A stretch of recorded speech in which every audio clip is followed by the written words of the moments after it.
I am sorry, I am not going to be there on Monday, although I'm fairly certain you guys are not feeling the same way. Um, I'm sure you're all thinking, this is great. Why can't we just do school like this again? Although obviously it didn't go well for everybody. Yeah, I hated it. I much prefer being in the classroom. Okay, so we're going to take a look at the presentation that we would have been doing in class today. The work that we're going to do today is due, in this assignment is due today. So let's start with what is a business, right? And so if we think about it, big picture, it's an enterprise that delivers a product or a service to a group of customers. So that's sort of the 30,000-foot view on what is a business. It's somebody that delivers a product or service, but you've got to have a group of customers that want it. And so, what's the difference between a product and a service? Obviously, products are tangible. You can pick them up, touch them, feel them, smell them. And so, if you use that as the definition, your phone uh, is a product, right? You go to Jack in the Box across the street. That taco is a product. They can be felt, right? Interacted with. They're tangible. Services can only be felt, but not touched or seen, which is interesting, right? Because so then we would talk more about your phone service. So if you've got Verizon or T-Mobile or whatever, that's a service. You look at you go get your car washed. That's a service. Now, what's interesting is that if you look at something like a McDonald's, for example, by definition, that would be a product, right? But it's also a service because it's the product that you're receiving is something that's tangible and maybe a little gassy. And but there's also a service element that's part of it in order for it to be delivered to you. So we just talked about some examples. What is the purpose of a business? And most people are going to say profit, right? That's your purpose is to make a profit, but it's really not. And if you really think about it, big picture, the purpose of a business is to deliver value to society.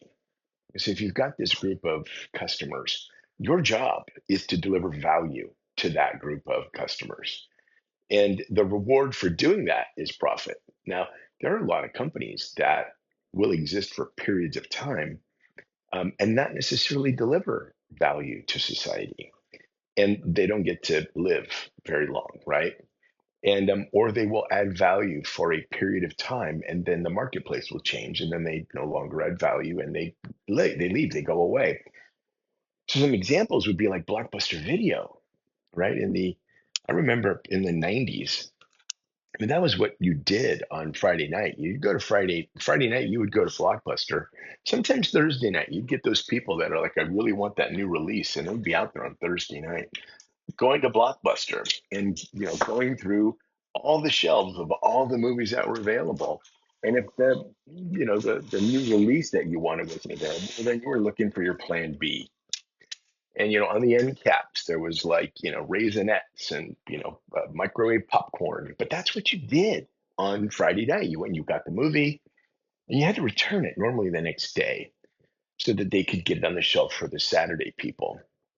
And if you didn't, well, then you started getting fines and penalties, and that became a problem. And as a result of that, companies like early Netflix, the early Netflix was not a streaming service. The early Netflix was you go online and you place an order, and they will ship you the movie, and then you keep the movie as long as you want. And that when you returned it, they would then send you the next movie in the queue. So if you held the movie and they charged you a subscription, I think it was $5 a month, and that included all of the postage. And their big hook was keep the movie as long as you want. We're just going to charge you $5 a month until you give it back. And so it really addressed that pain point that Blockbuster had.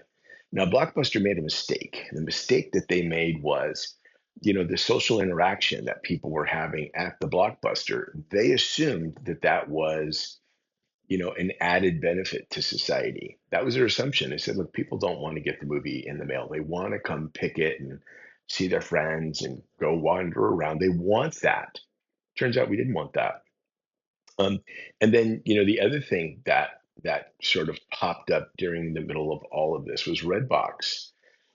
And the downside to Netflix, their early model was that, let's say I got my first movie on Tuesday or Wednesday, and we'd have movie night on Friday, and we'd watch the movie, and then we would put it in the mail to go back. I may not get another movie for another 3, 4 days, 5 days, depending on where I was in the country. Here in the Bay Area, we were okay. We were getting pretty quick turnover. But people in other, like if you were in Kansas, they didn't have a distribution center, near there. So it might take 2, 3 days for you to get the movie or to get it turned around. And maybe Friday is coming up and you didn't get the movie yet. So Redbox sort of stepped in and they were sort of a hybrid between the two. It was like you still go in and all you do is you get the movie, but you could keep it longer if you wanted to and get the turnaround. But at the end of the day, that marketplace evolved based on adding value to society. And then ultimately, you had Blockbuster fail, go away because these other models existed that added more value to society. And then you get Netflix, who realized that Redbox was literally in the process of disrupting them, and they evolved and started spending a ton of money on putting together some streaming. And I remember those early streaming services, and they were absolutely horrible, but obviously it worked, right? But that's a prime example of how companies will at one point or another add value to society, and then they won't. Um, so if their reward is profit, how do we calculate profit?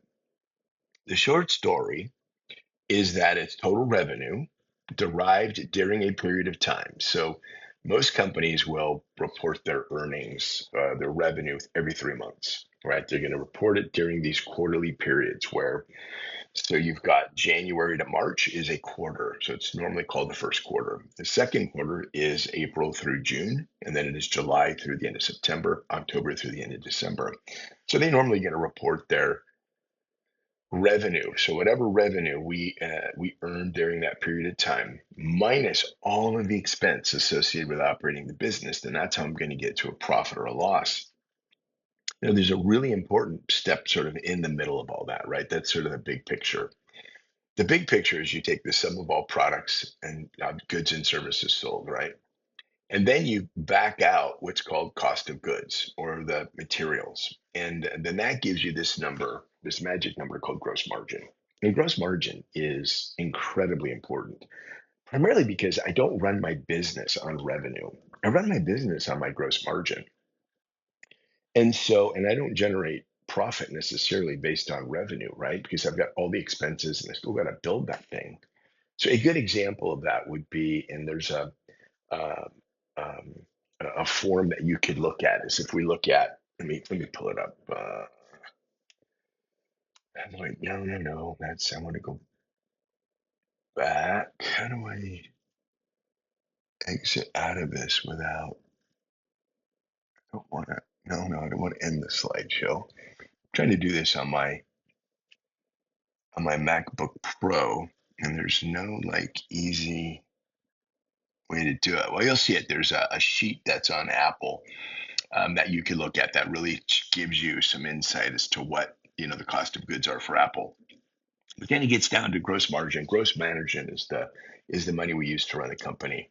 So and then we have revenue minus cost of goods sold equals gross margin. Gross margin minus expenses equals profit loss. So that's sort of really important to consider. And so when we start talking about, okay, great. So what are some of the examples of the expenses? And we got the big one is labor. Labor tends to be, one of the big ones, and which is why companies are pretty excited about AI. AI is expected to significantly impact the labor market. And the last number I heard was that they expect in the next 5, 6 years that there to be something like 50 million jobs lost as a result of AI. During that time, they're saying, well, that means that there will probably be 70 million jobs created as a result of AI, but they don't know what kind of jobs they'll be. And so every time we've gone through these massive transitions, there's been, where technology is involved, it's always been incredibly disruptive to the job market and to the labor market in general. And so we're going to have to see what that is. But there's no question there's impacts coming because companies want to hit that labor number. That labor number, it's a very, very expensive number for most companies.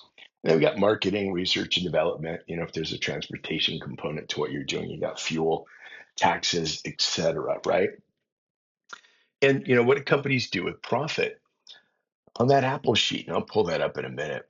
On that Apple sheet, you see what companies do, right? They distribute to their owners, right, in the form of a dividend. They retain it for future use, right? They fund growth projects and initiatives. They buy new equipment. Buy a Lambo, maybe, right? It's your company, your money. You get to decide. So here's Apple. Just big picture, right? They sell their iPhone for $800. The bits and pieces to make the iPhone about $416. Okay. And, if you look, you got the SIM tray and the camera and the metal clamp, all these things that go into this, right? And you got $183 in sales and marketing and research and all those other expenses that we went over, labor. These guys make a couple $100 a phone, which is why Apple is so incredibly valuable. Is that these guys just print dough. So they just announced their new iPhone. They didn't raise the price very much, although they, introduced a couple new phones, and the expectation, and those phones are priced higher, but their basic phone is still going to be priced at the same. What's interesting is that basic phone doesn't really include enough storage for you, right? Everybody's got all these apps.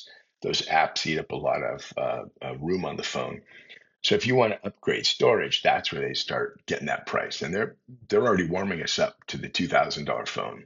Um, so I think we're maybe 2-3 years from the phone being a couple grand, at least the phone that we need, and which begs the question: how often are people really going to upgrade if it's that much? But we'll see. So what does Apple do with its profit? Right? They do share buybacks. And that is a benefit to shareholders. And the way that it works is that if they have just round numbers, right? They've got 100 shares outstanding and they make $100 in profit, then that means that they make a profit of $1 per share. Okay. If they go and they buy back 10 shares, right? They use their profit, they go buy shares on the open market, which most companies do. Now they've only got 90 shares on the market, but they still have $100 in profit. So their profit per share increases. And so that's good for shareholders, right? They do dividends. They pay a little tiny dividend. So they send you a small percentage of their profits in the form of a check every 3 months. They spend quite a bit in R&D, research and development. That's a big expense. And but research and development is something we want them to do. Research and development is them making existing products better, but it's also them making new products. So we kind of want that. Supply chain and infrastructure. I mean, this is another reason why Apple is so profitable, is they built this ridiculous supply chain. And so if you think about a supply chain, the word chain is perfect because, a chain is not just one link, right? A chain is a link of it's multiple links combined together, and they're all linked together. When they're all linked together, now you got something very, very strong. And on the supply chain side, what that is, it's putting together all the links that are all the little things that have to happen in order for that phone to be built. So if you go back to the previous slide, look at all those little bits. You get this little clamp and this thing and the camera and the little screen and the box, and then you got 300 pieces in there. So they built the supply chain in order to get the pieces they need delivered to the assembly room floor like 5 minutes before you order that iPhone. And so they built one of the best supply chains in the world. Of course, Trump won under Trump's first presidency. They went after China because he had built that supply chain in China. And and it completely disrupted it. So they started now manufacturing in Vietnam, very close relationship with China. So now an additional couple of links that went into their chain included Vietnam. Well, I tell you what, they started getting hints that this was going to be a problem. And so they started expanding their links. And now some of those links go as far as India. So now they're manufacturing iPhones in India. And as we'll talk in a couple of weeks, there's a lot of strategic reasons for them to do this as well. But if you think about it, they invest a ton of their profit in continuing to develop that supply chain as the um, a business environment changes and becomes more complicated. And then they just hold cash. These guys have got an extraordinary amount of cash on their balance sheets. They could write very large checks. So but I was talking before about the fact that they haven't raised the price of their phone in a very, very, very long time. That's just on the basic phone, right? But when you go buy the iMax Pro or whatever, not the iMax, just the Pro Max, if you look at it, the revenue is like $1,200. Just take a look at the gross profit. The gross profit is so much higher. Why? Because it's still just a bunch of little bits and pieces and this and that and the others. So they get very excited when people buy the Max because they make even more profit on the Max than they do on that regular little iPhone, right? So let's shift and let's talk about economics. And so if we think about economics, what is it? It is really all about choices and matching, what we need versus what we want, and then taking a look at what we have, right? And so we're always going to want more. And economics really is the exploration of what do we do with what we have, and what we have is a finite amount of resources. So if you think about it as humans, what do you think our most valuable resource would be? Some of you are going to say money, some of you are going to say my car, but truly the most valuable resource that we have is time. And the reason why it's time is because we have no idea how much of it we have left, and we can't get any more of it back. It's not like you can go make more time. And so when we look at it, you especially considering your ages, you are in the process of giving away your most valuable resource for money, right? You go off and you work, and you trade that time for money, or you trade that time to come to college. And you come to college because you're hoping that it will help you be smarter so that you can make more money, right? So that maybe in the future you have to give away less of your time in order to have the lifestyle that you want. The question always is, what do we do with that money, right? So if you trade the most valuable resource that you have, one, you have no idea how much of you have left. And you can't get any of it back. It's not like you can like roll the clock back and say, well, I'm going to go back and get another 3 or 4 days because I felt like I wasted these last 3 or 4 days. You can't do that, right? So if you are trading your time for money, what are you doing with the money? Are you using that money in a productive way so that maybe in the future you don't have to work as much, and so that you have more free time to do things that you want to do? Or are you going to Chick-fil-A or Popeyes for lunch? Are you trading one unit of your time that's finite for like a chicken sandwich? And is that a good return on you using your time? That's economics, right? And so when we look at it from your family's perspective, your family decides how to spend, their most vital resources, except that it's probably a bigger list, right? Their list is going to be the money they have, the time that they have, their vehicles, the house that they have, the food that they buy, right? That they look at all of these things as resources and try to figure out what's the most efficient way to allocate those resources so that the people in my family can be the happiest.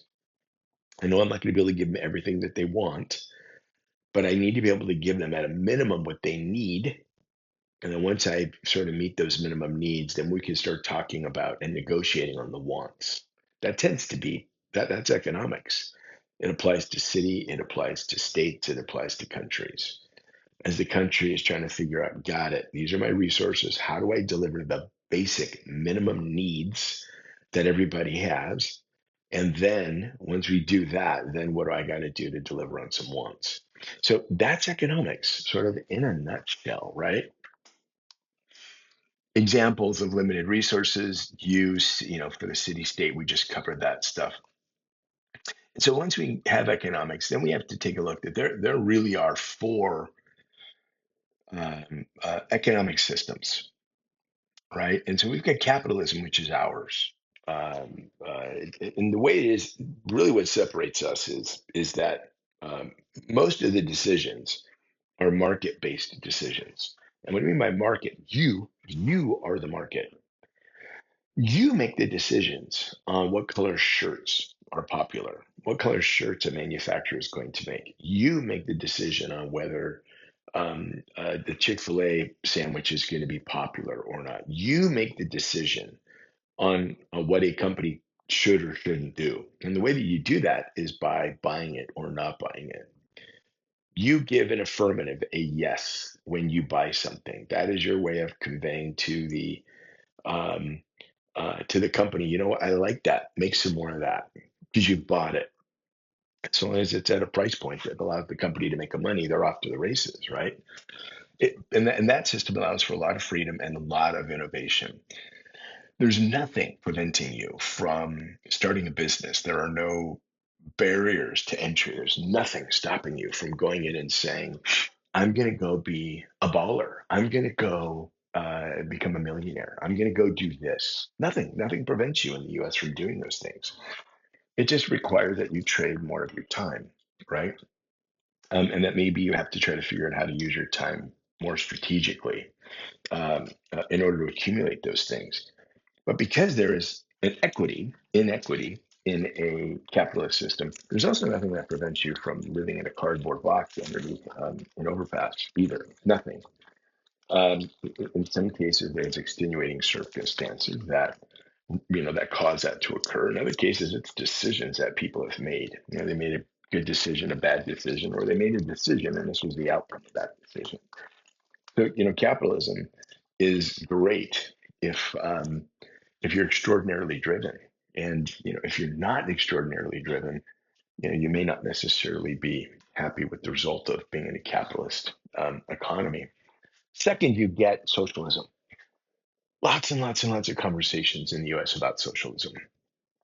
Good and bad, right? Here's the thing though with socialism. The decision making tends to be utilitarian. It tends to be um, what's good for us, not necessarily what's good for me, right?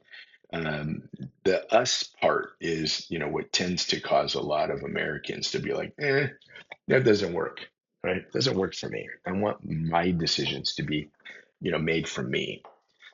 There's also limited upward mobility, and you get minimal incentive to innovate because the tax structure in some of the really socialist economies, it is so um, the taxes are so high that it's almost like, man, what's the point? What is the point of me trying to make a bunch of money? And so as a result of that, you don't get a ton of innovation. You don't get a ton of people that are really motivated to like go crush it. You just don't. But you get equity. Everybody's gonna have sort of a minimum standard of living, and you do have a fair amount of stability. And those things are appealing to a lot of people, right? And then you've got a blended system, which is you got the government plays a big role, and it's got and limited market, and there's a bunch of those, right? Like China probably falls under that blended. There's a bunch of countries that fall under that blended. To a large extent, the US falls under that blended economy where we've got the government, we've got a bunch of decisions that are just made for us, and good, bad, or indifferent. Um, there's really only a couple. There might just be one. North Korea, just based on my research, tends to be maybe it might be the only one. I know I've got a lot of Vietnamese students that say, "Oh no, no, Vietnam is is communist. I got it, but there's also a tremendous amount of opportunity for entrepreneurs in Vietnam. Same thing in China. You go to China, you're going to see entrepreneurship all over the place. There's oppression. Don't get me wrong. It's not like these. It's still it's blended communist with a little bit of capitalism sprinkled in there. They just removed politics from the equation. Like people don't get to vote, and so these systems have different issues. And as Americans, these tend to be the ones where like, yeah, thank you, but no, right? So where do they fall on the spectrum here, right? If we look at purely free market, pure capitalism, we're not pure capitalism. We're probably 70, 80% pure capitalism, right? And then, pure communism, I don't think anybody's really pure communism, but we don't really know because you don't have a whole lot of insight into what it's really like to live in Russia or live in North Korea, right? Or some of you know what it's like to live in China, and but for the most of us, we just don't know. So this is you know ballpark, right? Um, but as we really think about economics and business to sort of bring these this to a close, economic and business are absolutely connected, right? When we've got a good, strong economy, business does good, right? When the economy is good, people are at work, interest rates are at a reasonable rate. You've got the ability to go borrow money to start a company or borrow money at a reasonable rate to go buy a new car so you can, go places or maybe work. When the economy is good, business is good, right? When the laws of supply and demand are in alignment, we're going to talk about this more specifically on Wednesday. When the prices of goods are based on the demand, right? So we're the demand. If not enough people are demanding a product, either that product will go away or that price will come down. If more people are demanding something, then that price will probably go up. In government policies and taxes, those would tend to be the big things, and regulations that sort of put restrictions on what companies can do. When all of these things are in alignment, business and economics really come together. All right, so that is the end of that presentation. So let's take a look at what you got to do now. So if you open up the assignment. All right, so here's that iPhone profit summary. I did cover it in the presentation. I forgot that I put that in there. There's going to be a link to this video, and it's going to be right here, right? So you're going to open up this assignment on Monday, today. Today's Friday, but for you, it'll be Monday. And say you're going to have to answer 5 questions. And each of these questions is worth 5 points. So total points is 25 points. What is the purpose of a business? And that comes right out of what we just discussed, right? How do you calculate gross margin? What is the formula to calculate profit? And I want you to give me as much of the detail as you can, right? Just don't say revenue minus expense. Give me, what's the other stuff in the middle? What is what's cost of goods on the iPhone 16? It's right out of the sheet. What economics did you or will you make today? And I really want you to think about that. So are you trading your time to go to work? Got it. That's one. What are you going to use that money for? All right. How are you going to use that money? And are you going to use that money in a way that's really productive economically for you? Right. Taking into account you've got some objectives for your life and such. And so, what are those decisions you're going to make today? And so, give me some details. And that's it. This should take you 5 minutes to answer. So I think this presentation is going to come in under 30 minutes. And at that point, then so you'll have gotten like a half a class. So I still gave you pretty good value for your money. Okay, everybody. I hope you guys had a great weekend. I look forward to hearing about it when I come in on Wednesday. If you guys have questions, you know how to find me. My contact information, in case you don't know how to find me, you just go take a look on Canvas, class resources. I think it's office hours. you'll see my phone number. Just hit me up, right? You don't have to go to the Zoom link. Just call me, send me a text. You're going to want to do that earlier. Uh, you don't want to necessarily do that very late. Okay, guys, have a good time. Peace.